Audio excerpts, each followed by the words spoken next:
Niderland Krallığında 3 ildə yaşayıram və bu məqamlar məni əməlli başlı şoka salır.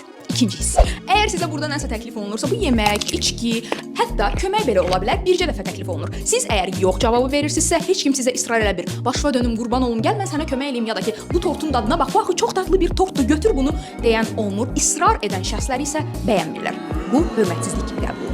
Burada uşaqlar 14-15 yaşından etibarən McDonald's-da, Starbucks-da və yaxud da marketlərdə işləməyə başlayırlar və bu ailənin maddi vəziyyətindən asılı olmayaraq baş verir. Yəni varlı ailənin uşağı da bu yerlərdə çalışır. Əsas məqsəd uşağın pulun necə zəhmətlə qazanıldığını öyrənməsi və pulu idarə etməyi öyrənməsini təmin etməkdir. Və növbəti bir məsələ, burada insanların işə gətirdikləri yemək ancaq sendviç olur. Sendviç.